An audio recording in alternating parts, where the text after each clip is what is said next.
Every year, when the air turns cold and the leaves begin to fall, something inside me shifts. Fall has always been beautiful. Golden trees, the smell of wood smoke, the quiet hum before winter. But for me, it's also the season when the veil between worlds feels the thinnest. I used to love this time of year, until I realized not everything that walks in the fall woods is alive tonight. I'll share 4 true stories that still haunt me.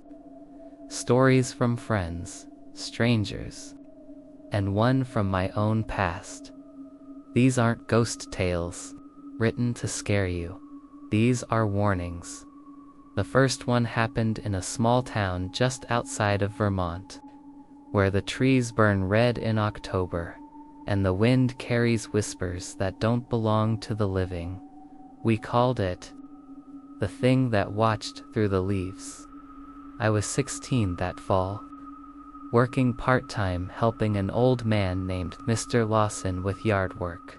His house sat at the end of a gravel road surrounded by a dense maple forest.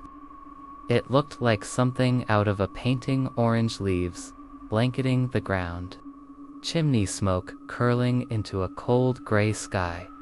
Don't ignore what the season hides, because next time the air turns cold, the story won't be about them. It'll be about you. Subscribe.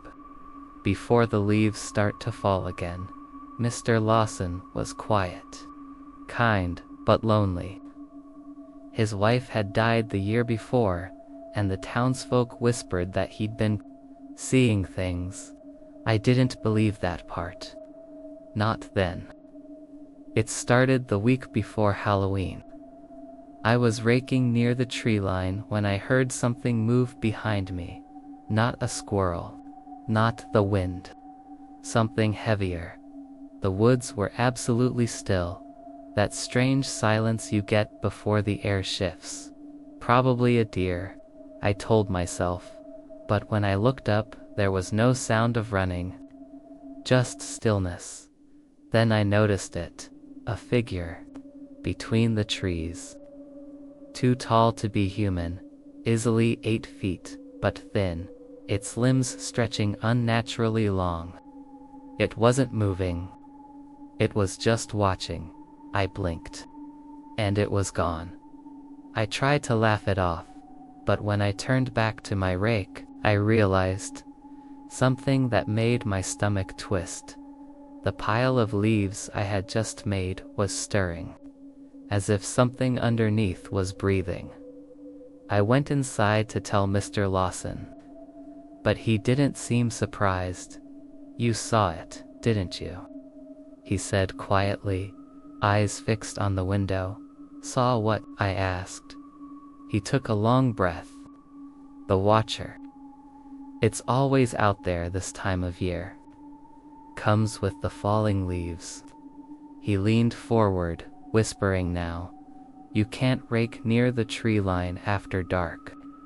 That's when it feeds."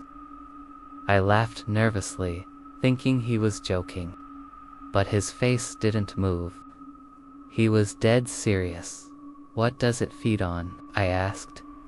"Warmth," he said. "It takes the warmth from the living, so the forest stays alive." A few days later, I stayed late to finish. The sun dipped faster than I expected, and by the time I realized, the forest was almost black. The air turned freezing in seconds. The silence was so deep, I could hear my heart pounding.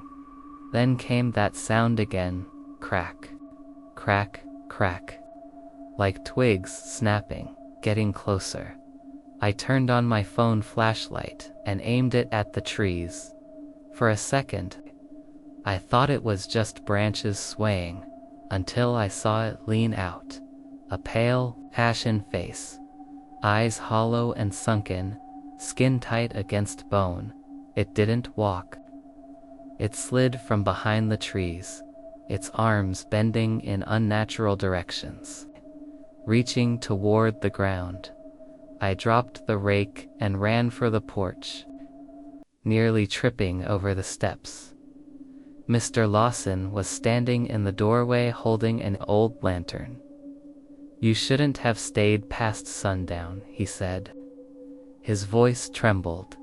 He raised the lantern toward the woods. The flame flickered, and for just a moment, I saw it standing at the edge, frozen, as if the light held it back, then it melted into the dark. The next morning, I came back to find the yard untouched, except for one thing, near the tree line. There was a perfect outline in the leaves, shaped like a human body, but long and stretched, like something had lain there all night. Mr. Lawson didn't come to the door when I knocked. I found him sitting by the window, pale and still. The doctor said it was his heart, but when they carried him out, I saw his hands blackened with frostbite. The house was warm. The fireplace had been burning, and outside the window, the leaves rustled against the glass, even though the air was still. I moved away that winter. I never told anyone what I saw, but every fall since, when the wind grows colder and the air smells of dying leaves, I still feel it, watching, waiting, and sometimes I wake up to find leaves inside my room. You can rake them up. You can burn them. But don't forget, the forest remembers warmth. And when the air turns cold again, it'll come back for more. That was just the first of 4. If you think fall is only about pumpkin spice and cozy sweaters, you've never been alone in the woods after dark. Story 2 is next.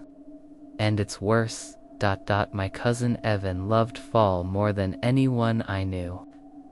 Every October, he'd pack his truck, drive up to his family's old hunting cabin in upstate New York, and unplug from the world. No phone, no internet, just him, a fire, and the endless orange forest. It sounded peaceful until the year he didn't come back. He left on October 18th, texted me a photo of the cabin porch, a mug of coffee, fog curling through the trees. The next day, I texted him a joke. No reply. I figured he was off the grid. But after a week, his mom called me worried. She hadn't heard from him either. The sheriff said they'd checked. The cabin door was locked. Trucks still parked outside. But the weird thing, the light inside the cabin window had been on for days, a single yellow glow burning through the night. Even when they cut the power to the whole property, it was still shining. I couldn't sit still. I drove up there myself, 3 hours through winding roads and mist-covered woods. By the time I reached the trail, the sun was setting. The forest looked like it was bleeding leaves, the color of rust, the air sharp with cold. When I saw the cabin, I froze. The porch was half covered in leaves, Evan's truck dusted with frost. But through the main window, that same warm light glowed steady and constant. It felt wrong, too bright, too alive. I called his name. Nothing. I stepped inside. It smelled like old pine and burnt dust. The fireplace was cold, ashes scattered on the floor. But the lamp on the table, the one glowing, it wasn't plugged in. I picked it up. It was heavy, old-fashioned brass. Inside, the bulb hummed faintly, like a living thing. My skin prickled. Evan. I whispered upstairs. A door creaked open. I raised my flashlight, and that's when I saw the footprints. Bare, human footprints, but black like soot, leading from the bedroom door to the base of the lamp. And they stopped there. Evan was a filmmaker. I found his old camcorder on the counter. Battery still half charged. I hit play. The first few clips were harmless shots of trees. Campfire cooking, his voice laughing. Then the tone changed in one video. He's filming at night. The camera shakes as he whispers, "There's something outside." The light keeps turning on by itself. I thought it was the generator, but the footage cuts. The next clip starts with him holding the lamp. His eyes look hollow. He's sweating. "It's not a lamp," he says. "It's like it wants me to keep it on." When I try to turn it off, it hums, louder, like it's angry. He laughs nervously, then looks off screen. I keep seeing someone standing in the woods. Every night closer. Static. The last video was only 8 seconds long. The camera's lying sideways on the floor. You can hear the lamp humming low and vibrating. Then a voice, barely audible, "If you're watching this, don't let the light go out." After that, silence. The frame flickers for a moment. You can see a dark shape reflected in the glass of the bulb. It looks like a face, eyes burning like coals. Then the battery dies. I called the sheriff again. He came that night with 2 deputies. When they tried to remove the lamp, every flashlight in the cabin went out. The deputies swore they felt a heat pulsing coming from the bulb. They ended up sealing the place off. A week later, the cabin burned down. Official cause, electrical malfunction. But I saw it on the news footage in the ashes. Right where the table used to be, the brass lamp was still standing, and it was glowing. That was last year, 2 nights ago. I woke up to find my room faintly lit, not from my phone, not from the street light outside. On my dresser, there was a small brass lamp, identical to the one from the cabin. It wasn't mine, it wasn't plugged in, and when I tried to touch it, it was warm. Sometimes I still see that same glow in the corner of my room some nights. I turn away and pretend I don't notice, but if I ever turn it off, I'm afraid I'll finally see what's been standing in the dark. 2 stories down. 2 more to go. But trust me, the next one isn't about something you can see. It's about something you hear. A voice that echoes through the trees, long after the person who spoke is gone. I grew up in the Midwest, where fall means one thing: harvest season, rows of corn stretching for miles, golden fields rustling in the wind. Beautiful during the day. But when the sun sets, those same fields become something else entirely. You can't see 10 feet ahead of you. The stalks move on their own, and sometimes, if you listen carefully, you'll hear a voice whisper your name. That's what happened to me. And I'll never walk through corn at night again. It started on Halloween night. 5 years ago, my friends and I were bored. Kids with nothing to do but tell ghost stories and get into trouble. There was this local legend about a farmer named Ellis Crane who disappeared one fall night in 1978. They said he was last seen walking into his own cornfield after hearing his wife calling for him. The problem was, his wife had died 3 days before. They found his boots in the mud the next morning. No body. The story said if you stand at the edge of Crane's field after dark and call his name 3 times, you'll hear him, or something pretending to be him, whisper yours back. So of course, we had to try it. We drove out around midnight. The air was thick with fog. moonlight silvering the corn like blades. The field stretched forever. The rows were taller than any of us, walls of dry rustling leaves that seemed to breathe. My friend Tyler laughed and said, "Let's make it quick." We stood there, shivering, and I yelled, "Ellis Crane." The sound vanished into the stalks. Again, Ellis Crane. Nothing. One last time, Ellis Crane. Silence. Then, a soft rustling. At first I thought it was the wind, but it was rhythmic, like footsteps, pacing between the rows. Tyler froze. "You hear that?" The sound stopped. Then, clear as day, a voice came from the dark. "Tyler." The way it said his name, slow, almost tender, made my blood run cold. "Okay, who's screwing with us?" I shouted, but no one answered. The corn rustled again, closer this time. We started backing up toward the truck. Then it spoke again. "Tyler, come help me." The voice was female this time. Tyler's face went pale. "That sounds like my mom," he whispered. His mom had passed away 2 years earlier.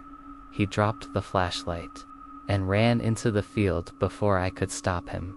"Tyler," I screamed, pushing into the corn after him. The stalks whipped at my face, breaking around me. I could still hear the voice faint now, moving ahead of us. "Help me. It's cold." Then Tyler's voice, shouting back, "Mom, where are you?" And then silence. I searched for almost an hour, screaming his name, but the field never seemed to end. The deeper I went, the more wrong it felt. The rows twisted, the air got heavier. My flashlight kept dimming, even with new batteries. Then, somewhere behind me, I heard the rustling again. "Tyler," I whispered. But the voice that answered wasn't his. "Don't look back." I froze. The whisper was right next to my ear. Cold breath touched my neck. I dropped the flashlight and ran. I don't know how I found my way out. Maybe I didn't. Maybe something led me when I finally burst out of the corn. The fog had cleared, and the sun was rising, but Tyler's truck was gone. They found the truck 3 days later, abandoned on a back road 20 miles away. The driver's seat was empty, but the passenger side was covered in mud, and on the windshield, written in streaks of dirt, were the words, "It's cold." They never found Tyler. The sheriff said he probably got lost and fell into one of the irrigation ditches. But they searched for weeks, nothing. Sometimes I still drive past that field, and every fall, right before the first frost, there's a scarecrow standing in the middle of it. The thing is, Ellis Crane's family never used scarecrows. Last year, on the anniversary, I got a phone call around midnight. No caller ID when I answered. All I heard was static, then a whisper, "It's cold." I hung up, shaking. My girlfriend thought I was dreaming until she looked at my phone. The call log said, "Incoming call Tyler," but his number's been disconnected since 2019. Sometimes I think about going back, just once, to find out what really happened. But I already know what I'd hear. My own name, whispered from somewhere, deep in the dark, asking for help I can't give. 3 stories told. 3 warnings given. The last story isn't about the woods, or the cornfields, or something watching from the dark. It's about what happens when the dark comes inside. 3 stories. 3 warnings. I told myself they were just coincidences. The watcher in the woods, the cursed lamp, the voice in the corn. But last fall, I learned the truth. Evil doesn't live out there in the dark. Sometimes, it follows you home. After everything that happened, I moved into a cheap old house on the edge of town. It had that classic autumn charm, creaking floors, peeling paint, an attic window that overlooked the trees. I thought it would be quiet. The realtor never mentioned the noises, or that the attic light liked to turn itself on around 3 a.m. The first night I heard it. A slow scrape, like furniture being dragged across wood. Then, a whisper. Not words, just breathing. I told myself it was the house settling, but every morning, I'd wake to find the attic door cracked open just an inch. On the fourth day, I finally went up there. The stairs groaned under my feet, dust floating like smoke in the flashlight beam. The attic was empty except for a single wooden chest under the window. It looked handmade, no lock, just two rusty hinges. When I opened it, a smell hit me. Damp leaves, cold earth. Inside were items that shouldn't have been together. A frost-burned glove, a melted brass lamp base, a cracked VHS tape labeled Crane 1978. My blood ran cold. I'd never brought those things here. I heard movement outside the window, through the glass. The forest swayed in orange and gold. For a moment, I saw a reflection that wasn't mine. A tall figure behind me. Face stretched, eyes hollow. I spun around. Empty. When I looked back, the attic light flickered. The reflection was gone, but the window was now open. Cold air rushed in, carrying the smell of burning leaves, and faintly, from somewhere far off, a voice said my name. I took the VHS downstairs. My hands were shaking. The old TV in the living room had a built-in player. I slid the tape in static. Then an image, grainy footage, of a man holding a camera, breathing hard. He's in a forest. I recognize it, the same trees from story 1. The man turns the camera on himself. His lips are blue. He whispers, "It found me again."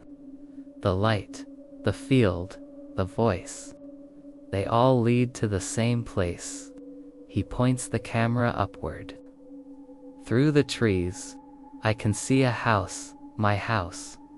The video ends with a close-up of the attic window, the light glowing from inside. That night, I didn't sleep. Every creak felt closer, around 3 a.m. The attic light came on by itself. I stared at the ceiling, frozen, then footsteps above me, slow, deliberate. I grabbed my phone to call for help, but the screen was black, dead battery. The footsteps stopped. Then something began tapping on the floorboards, right above my bed. Tap, tap, tap. Each knock spelled out a rhythm. 3 taps. Pause. 4 taps. My name in Morse code. I forced myself up the stairs. Heart pounding. The attic door was wide open now. Light poured down like honey, flickering. I whispered, "Who's there?" No answer. I stepped inside. The wooden chest was gone in its place. A pile of dead leaves arranged in the shape of a body. The attic window slammed shut behind me, and in the reflection of the glass, I saw them, all of them, Mr. Lawson, Evan Tyler, standing just behind me, faces blank, eyes glowing amber, whispering together, "It's your turn." I woke on the floor at sunrise, shivering. The attic was empty again. No leaves, no light. No window, just a faint humming in the walls. the same tone the lamp made. I moved out the next week, but wherever I go, every fall, it finds me. A leaf will drift onto my pillow. A phone will ring with static. A light will turn itself on. Sometimes, in my dreams, I see the attic window glowing. And in the reflection, someone is always standing behind me. Fall is beautiful, but beauty hides decay. The season of endings, of things returning to the earth. So when the air turns cold, and the lights begin to flicker, remember this: it's not the dark you should be afraid of, it's what follows you out of it, because every story you've just heard is still happening. Somewhere out there, a lamp is glowing. A voice is calling. A watcher waits between the trees, and if, tonight, you notice a light in your attic window, don't look up. Fall used to be my favorite season. The colors, the chill, the way everything seemed to pause before winter buried it all. But after what I've seen, I know now that fall isn't about endings, it's about returning. Everything that dies in autumn doesn't rest, it waits. 2 months after the attic, I moved across the country. No trees, no leaves, no reminders. But last week, a package showed up on my doorstep. No return address, just a single word on the front fall. Inside was a dusty VHS tape, the same one I'd thrown away, and a folded note. You forgot something upstairs. That night, I dreamed I was back in the attic, only this time, the window wasn't closed, it was open, and the forest below was on fire.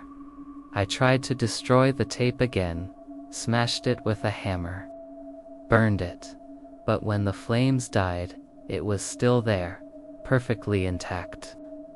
Sitting on the table, my phone rang. No caller ID. I picked up silence, then breathing, then we're still waiting for you. I dropped the phone, but it didn't stop. The voice came from everywhere, the vents, the TV, even the lamp. Come back. Finish it. That same night, my laptop powered on by itself. A video started playing footage of a house surrounded by glowing autumn trees. My house, the attic light pulsing like a heartbeat. Across the screen, words appeared. One letter at a time. The leaves are falling again. I could hear faint knocking at my front door. Tap, tap, tap. The same rhythm. I looked through the peephole. No one was there, only a single leaf, wet with something dark. I couldn't take it anymore. I drove through the night, through the fog, back to the town I swore I'd never see again. The roads were empty. The trees bowed under the wind, whispering like they were warning me. When I reached the house, the attic light was already on. The front door was unlocked inside. The air smelled like cold metal and rot. On the wall, written in ash, "Welcome home." I climbed the stairs. Each step sounded like a heartbeat. The attic door creaked open before I touched it, and there, sitting beneath the window, was the box. But this time, it was open. Inside the box was a mirror, old, cracked, with fog on the glass. I leaned closer. My reflection stared back and smiled. Then it spoke. You told their stories. Now it's time to finish yours. My reflection reached through the glass, the surface rippling like water. I tried to pull back, but its hand closed around mine. Cold, wet, unforgiving, it whispered. You opened the door. The light in the attic exploded. Everything went white. When I woke up, I was sitting in front of the TV. The VHS tape was playing, but this time, it wasn't old footage. It was me, sitting in the attic, holding the mirror. Behind me, shadows moved, whispering, "Tell them. Tell them our story." I tried to stop the tape. The play button wouldn't budge, and then I realized I wasn't in my house anymore. The reflection in the TV wasn't the room around me. It was your room. You're watching this, aren't you? You shouldn't have stayed this long. You shouldn't have looked. If you see the leaves falling faster this year, if your lights flicker for no reason, if you hear knocking at 3 a.m., don't open the door, because that's not the wind. That's me still telling their stories. Still trying to get out. See you next fall. Don't ignore what the season hides, because next time the air turns cold, the story won't be about them, it'll be about you. Subscribe before the leaves start to fall again. A misty autumn forest at dusk, with bare trees and swirling orange leaves. A faint silhouette of a person stands in the distance, their shadow stretching unnaturally long. The air glows faintly amber, as if the forest itself is breathing. A small weathered wooden cabin surrounded by crimson leaves half buried in fog. The windows glow with dim yellow light. A trail of footprints leads from the forest into the open doorway. A lone car driving down a narrow road covered in fallen leaves, headlights cutting through fog. Trees arch over the path like a tunnel. In the fog, faint ghostly figures stand watching. A moonlit cornfield with dry rustling stalks. In the distance, a scarecrow stands tall, but its head is turned toward the camera. A pair of glowing eyes shimmer faintly from the shadows behind it. A cracked antique mirror lying in the leaves, reflecting a distorted human face that doesn't match the person looking into it. The reflection is smiling while the real figure is terrified. A massive tree with blackened bark, surrounded by ashes and red leaves. Carved symbols glow faintly on the trunk. At the base, a shadowy figure kneels, whispering to the roots. A dimly lit attic with old furniture and boxers. The single window is open, leaves blowing inside. On the floor, a VHS tape labeled Fall lies in front of an antique television. A vintage television playing static in a dark room. The static forms the faint outline of a screaming face. The air is filled with floating dust particles, illuminated by flickering light. The forest from earlier now ablaze, with orange light bleeding through the trees. Amid the fire, human shapes made of smoke seem to dance and whisper through the flames. A wooden box resting in an attic, overflowing with autumn leaves and bones. A faint, glowing light spills out from within. Shadows reach outward like tendrils. A close-up of a cracked mirror in the attic. The reflection shows a smiling version of the viewer's face, but the real person's expression is terrified. Subtle fog creeps around the edges. A front door illuminated by a single bloody leaf lies on the welcome mat. In the glass panel, a faint shadow of a hand is visible, mid-knock. A television showing static. But the reflection on the glass reveals a dark figure standing behind the viewer. The atmosphere is cold, blue-gray with faint autumn hues. A swirling vortex of red and gold leaves in a stormy sky. Hidden faces appear in the motion blur of the leaves. Whispering shapes almost too subtle to notice. The viewer's perspective. A dark attic room, VHS tape glowing on the floor. A figure stands behind them in reflection, identical in shape. The tagline, "See you next fall," appears faintly in smoke and falling leaves. Each of these is structured for cinematic, story-driven visuals, ideal for AI image generation, Midjourney, Leonardo, Runway, etc. Thumbnail concepting visual, storytelling cues, and narration. Videos don't ignore what the season hides, because next time the air turns cold, the story won't be about them, it'll be about you. Subscribe before the leaves start to fall again.